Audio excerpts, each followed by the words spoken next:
Welcome back to the Passage Unlocked, where we attempt to unlock the Bible one verse at a time. My name is Jim Merle, and today we're going to be looking into a very important verse about how we can use the gifts God has given us, both for His glory and for the benefit of others.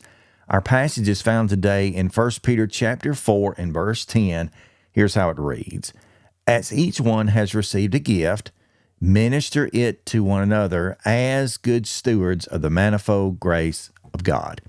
This verse not only highlights that we have received gifts from God, but it calls upon us to use them in a very specific way.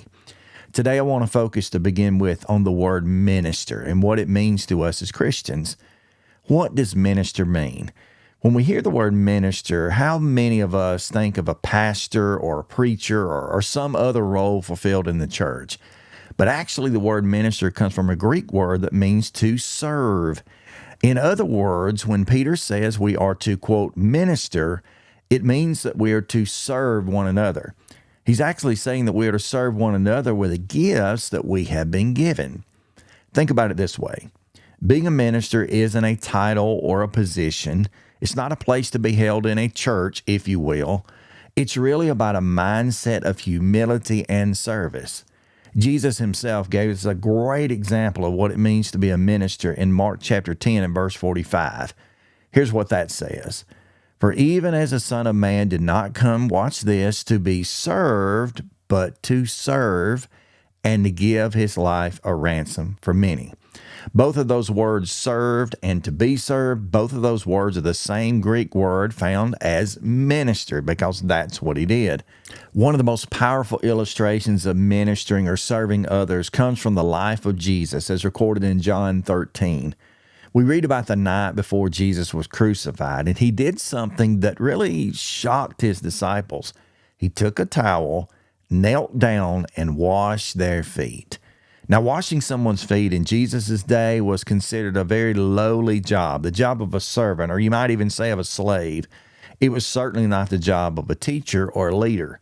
But Jesus, the Son of God, humbled himself and performed this act of service to show his disciples what it really meant to minister one to another. He wasn't concerned about his status or position. His only concern was to serve and to love and to meet the needs of others.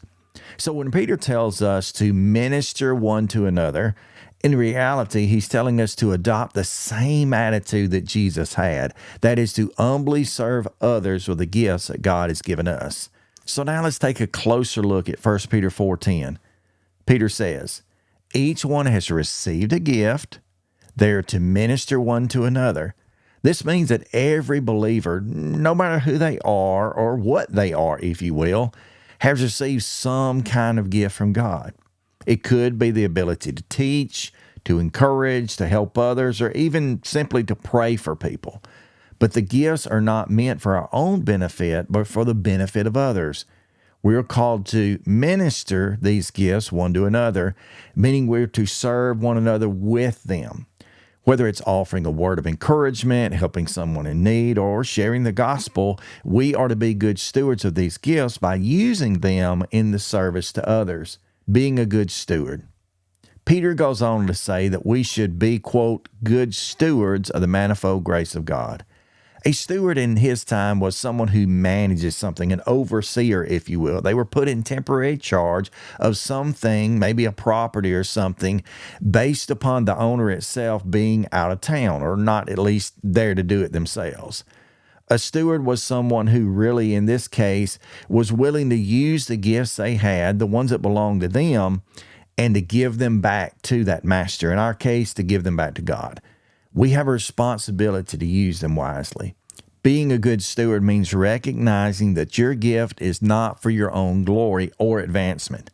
It's meant to reflect God's grace toward others. When we serve other people with the gifts that God has given us, we are fulfilling our role as stewards of His grace. And just like a good steward that takes care of something that's been entrusted under him or her, we should take care of our gifts and use them in a way that honors God and helps others. Now that we understand what it means to minister to others, how can we live this out in our daily lives? Here are 3 key ways to apply this verse. Number one, adopt a steward's heart. The first step to see yourself as a servant is to serve as Jesus did his disciples by washing feet. Now, that's not to be taken literally. We don't have to wash feet to do this, but we serve in positions that basically humble us and lift them up. No task is too small or beneath us when it comes to loving others. Number two, use your gifts in everyday life. You don't have to wait for a formal opportunity to minister to someone. Serving others happens in the moment. Offering a listening ear, lending a helping hand, or sharing an encouraging word, that within itself is being a steward. Look for everyday opportunities to bless those that are around you. Number three, remember who you are serving. Ultimately, when we serve others, we're serving God. As Matthew 25:40 reminds us, when we are doing something even to the least of these, we're essentially doing it unto Christ. Keep that eternal perspective in mind and use your gifts for His glory. Serving others is not about receiving recognition, but it is about reflecting God's grace and love toward them. When we minister to others, we're reflecting the heart of Jesus.